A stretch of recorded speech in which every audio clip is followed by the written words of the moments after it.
Every day, something dramatic happens in the Caribbean that affects our lives. We'll give you the details. We'll give you the facts on Caribbean Perspective with Eddie Frederick.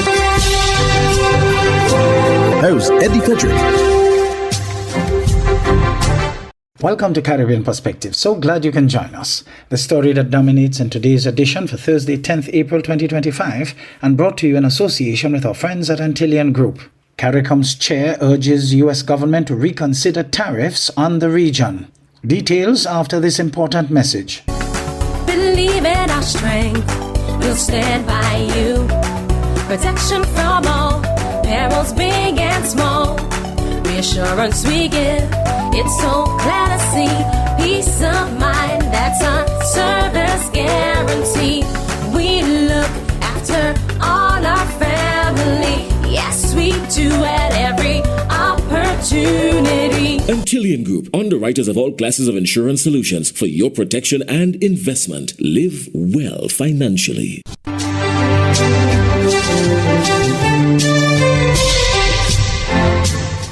Welcome back. Chairman of the Caribbean Community CARICOM and Prime Minister of Barbados Mia Mottley is calling on the United States administration to reconsider its recent tariffs on Caribbean exports, describing the move as disappointing and disruptive to the region's economic growth. During a regional address, Prime Minister Mottley expressed concern that the new tariffs could significantly impact small island economies and hamper progress when many nations are still recovering from the global pandemic and supply chain disruptions. Her comments come as several CARICOM nations, including Guyana, grapple with the fallout of new U.S. tariffs amid rising global geopolitical tensions. I say simply to President Trump, our economies are not doing your economy any harm in any way. They are too small to have any negative or distorting impact on your country. So I ask you to consider your decades-long friendship between your country and ours. That was Chairman of the Caribbean Community CARICOM, Barbadian Prime Minister Mia Mottley, during a video statement amid U.S. President Donald Trump's announced tariffs on the region. The CARICOM chairman noted that the president's recent action to impose reciprocal tariffs can have serious implications on commodities such as food, clothing, electronics, and automobiles. Our Caribbean economies are largely reliant on imports. Just go to the supermarket or visit the mall or the hardware shop or the electronics store, and you will see that most of the things there are not produced in this region. Mottley said, together with colleague heads of state and heads of government, the region is working towards diversifying away from its dependence of the U.S. She said this serves as a lesson to regional leaders to be self-sufficient. We must redouble our efforts to invest in Caribbean agricultural production and light manufacturing. The 25 by 2025 initiative, ably led by President Ali, seems too modest a target now, given all that we are confronted. We must grow our own and produce our own as much as possible. We can all make the decision to buy healthy foods at the market instead of processed foods at the supermarket. Reuters on April 7th reported that Trump has threatened to further increase tariffs on China on Monday, raising the possibility of further escalation in the trade war that has already wiped out trillions of dollars from global markets. The U.S. president said he would impose an additional 50% duty on U.S. imports from China on Wednesday if the Asian country did not withdraw its 34% tariffs it had already imposed. I'm Antonio De reporting for the HEP Nightly News. In a dramatic twist to the ongoing tax battle, Travis Chase of HGP Nightly News reports that Guyana's High Court has issued a temporary injunction blocking the Guyana Revenue Authority, the GRA, from seizing several luxury vehicles owned by presidential hopeful Azurin Mohammed. The legal showdown between the Guyana Revenue Authority, Customs Enforcement Unit, and attorneys for businessman Azurin Mohammed is set for this Friday in Guyana's High Court. On Saturday, High Court Judge Gino Prasad granted an injunction blocking the Guyana Revenue Authority from seizing any of Azurin Mohammed's vehicles until the hearing and determination of the matter. The Guyana Revenue Authority wants Mohammed to pay additional taxes on several luxury vehicles that were imported and cleared 4 years ago.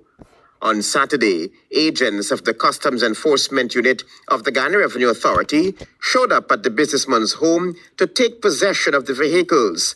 That's when they encountered a standoff with supporters of the presidential hopeful. Motor vehicles, yes, the documents there.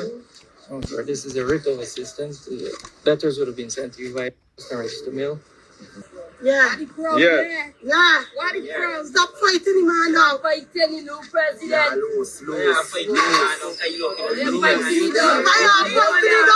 The GRA was also instructed by the court to file a response in justification to Mr. Mohammed's application for an injunction on or before Tuesday, April 8th, 2025. For the businessman, he believes the move by the GRA to demand additional taxes 4 years later is politically motivated because he has signaled that he intends to enter the 2025 presidential race. So they come to seize vehicles. Right. Yeah. So I don't know why all of a sudden they want to seize the vehicles. They should have seized the vehicles the first day arrived in the country. The businessman told Nightly News on Saturday that the decision to release information on the luxury vehicles came from the corridors of power and that such information will be released soon.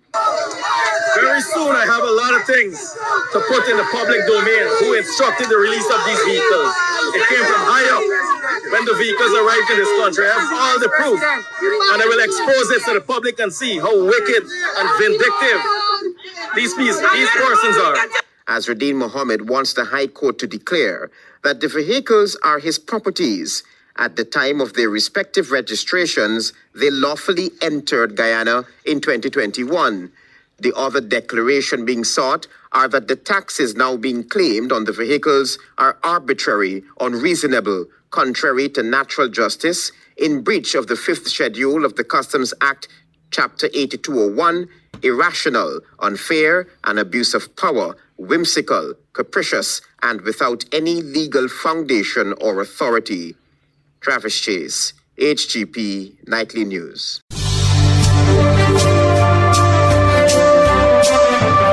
You're listening to Caribbean Perspective with Eddie Frederick, in association with our friends at Antillian Group, underwriters of all classes of insurance solutions for your protection and investment. Live well financially. Over now to St. Lucia, where 54 officers within the Royal St. Lucia Police Force were promoted on Friday last as part of an effort to strengthen the force.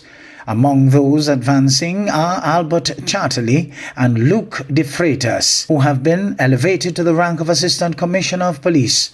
Zane Romulus of the DBS News World reports. 52 police officers have advanced within the ranks of the Royal St. Lucia Police Force. The promotions form part of an aggressive push by Commissioner Vungard to augment the human resource capacity of the RSLPF. We've had areas with very limited supervisors. In some stations, we have constables who were supervising constables, and we cannot remain at that. As a result, over the last few months, we've seen promotions being extrapolated immensely in the organization. I think on Friday, we did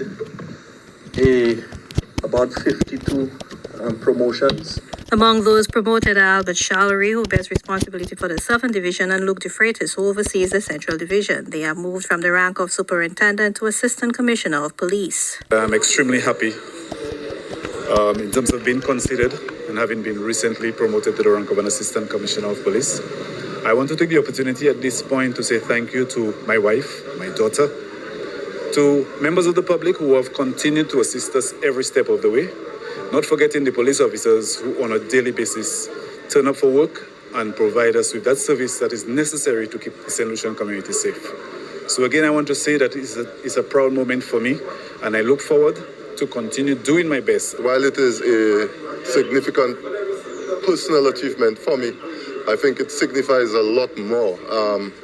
At my level, without the support of the persons whom I supervise, of the persons who work alongside myself, promotions like this are not easy to come about. So it speaks to the whole camaraderie, the esprit de corps, the support from our lower ranks, the constables, the special police constables, and all those ranks coming up the line that provide support to our law enforcement operations. Commissioner Gard has indicated that the majority of vacancies in the senior ranks of the RSLPF will be filled in the coming months. I want staff to congratulate each other. I think the Royal St. Lucia Police Force as an organization have suffered a little bit in regards to critiques. And these things get us nowhere really. You know, we have to ensure that we congratulate persons who are serving in a higher capacity, because today it's with them and then tomorrow it's with you all. For the DBS News World, Zane Romulus reported. Jamaica's opposition leader Mark Golding says he's unconvinced that Jamaica is prepared for any potential fallouts that could come from the ongoing trade wars with the United States. He addressed concerns during a visit to Expo Jamaica 2025, where he supported numerous businesses and service providers. CVM's Nika Lewis was there and fills us in. Unconvinced is how the opposition leader responded to remarks by the country's prime minister recently that Jamaica is prepared for any fallouts to come from the recent economic changes brought about by the Donald Trump administration.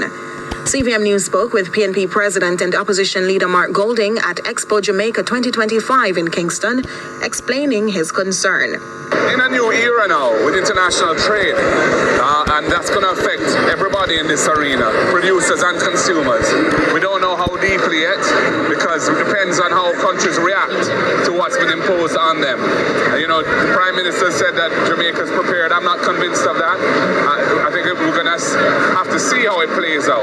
I anticipate that's going to have an impact on consumers, though, and prices, the cost of living, and what have you.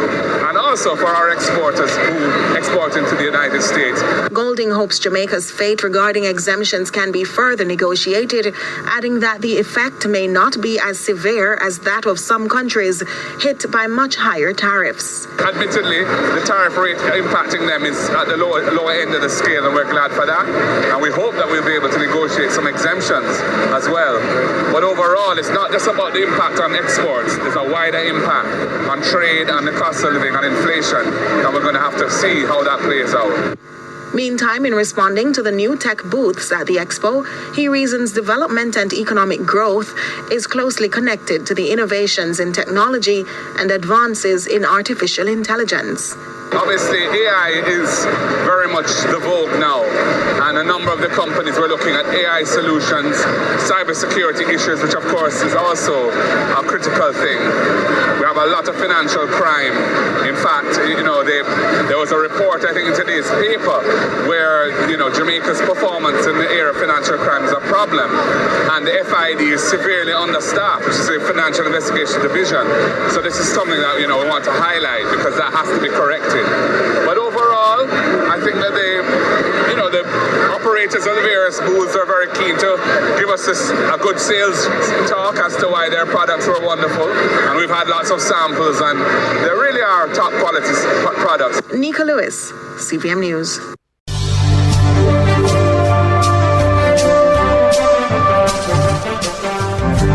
I am Eddie Frederick. This has been Caribbean Perspective, a whole new approach to highlighting developments in the Caribbean. In the meantime, please follow us on Facebook and subscribe to our YouTube channel for daily regional news and more, in association with our friends at Antillian Group.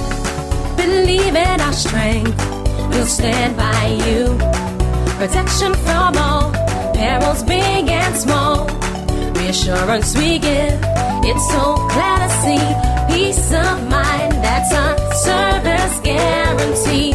We look after all our family. Yes, we do at every opportunity. Antillian Group, underwriters of all classes of insurance solutions for your protection and investment. Live well financially.